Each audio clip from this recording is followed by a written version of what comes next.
want to thank you all for having me here to share my daughter's story on how the current administration open border policies have affected us in Texas. I was 14 when I found out I was going to be a mom. I knew I was young and I didn't know how I was going to do it, but I know I needed to do what was right, which was be the best mom I could be to my daughter. I fought for her. December 27, 2011 was the day the rest of my life changed for the better. Jocelyn Nungaray was born. She was the happiest, chunkiest little baby. She grew up to have this spunky, quirky, funny, beautiful little 12-year-old young lady. She had a personality like no other. She was so caring, loving, thoughtful, one of the greatest friends you could ask for. She was so talented. She had the biggest dreams to be an actress, and she swore that she was going to be famous one day. It has been 2 months and 25 days today since my daughter has passed away. On Monday, June 17, 2024, my daughter Jocelyn was murdered and thrown in a bayou of water underneath a creek. On that Sunday night before I went to bed, told Jocelyn goodnight, and I loved her. She was there when I closed my eyes that night, and that Monday morning when I opened my eyes, she was gone. She was a preteen, out doing what teenagers do, going to the corner store to get a soda. She was preyed on by 2 illegal Venezuelan immigrants. They saw an innocent young girl and made her a target for their horrendous actions. That Monday morning, June 17th, was terrifying, waking up to know your child was missing and frantically searching the area where her phone was being pinged just 2 minutes away from our home. Driving up to that exact location to see crime scene tape and officers by a bridge, my heart sank. I ran out of the car to the officers. I explained I woke up to my daughter missing and I don't know where she is, but her phone was pinging right where we were. They said they hadn't seen anything and they would let me know. Within 45 minutes, I received a phone call from a sergeant asking me to come downtown to discuss her whereabouts. I'm still hanging on the hope that my 12-year-old daughter is still somewhere out there. They bring me to the floor labeled homicide division. I didn't know what to think. After being taken to a room, speaking for about every minute I remember leading up to my last moments with her was when they had finally told me that the body where my daughter's Jocelyn's phone was being pinged, followed by seeing the photo I showed them, confirmed their suspicions, and they did believe the Jane Doe body that was found matched the picture of my daughter, Jocelyn Nungaray. My heart shattered. I couldn't believe what was just told to me. A day after being told about my daughter, I was told they were going to need to release pictures of the illegal immigrants and my daughter from footage to the local news stations to help find who murdered my daughter, Jocelyn. They proceeded to tell me how my daughter was murdered. She was strangled to death. She had no clothing from the waist down. Her hands and her ankles were tied and thrown under the bridge of water like she was nothing but garbage.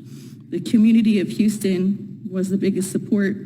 Just 24 hours for them to be found, arrested, and charged with capital murder. Within those same hours, I received a phone call from the medical forensics confirming that the body was in fact my daughter, Jocelyn. The 2 illegal immigrants were Johan Jose Martinez Rangel, 22, and Franklin Pena Ramos, 26 years old. They're both Venezuelan natives. The Border Patrol apprehended Johan near El Paso on March 14th and was released that same day on an order of recognizance with a notice to appear. The Border Patrol also apprehended Franklin Pena on May 28th, also near El Paso. On that same day he was apprehended, a judge also ordered Franklin to appear in court at a later date.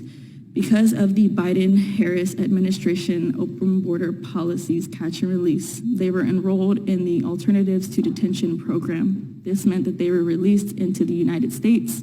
It was not even a full 3 weeks later that they would take my daughter, Jocelyn Nungaray's life. They saw a young girl, my daughter, Jocelyn, and placed a target on her without her even knowing. They were seen on video at 12:57 a.m. on June 17th walking across the street down by the bayou under the bridge. At 3:04, only the 2 illegal immigrants emerged. They were down there for 2 whole hours. I can't even fathom what was going through Jocelyn's mind, the amount of fear she was feeling in the last moments of her life.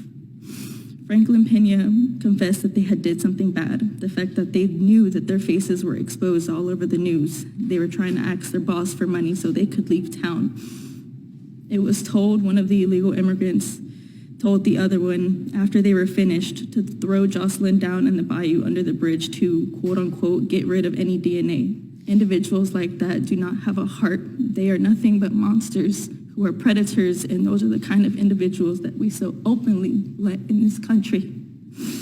I believe the Biden-Harris administration open border policies are responsible for the death of my daughter.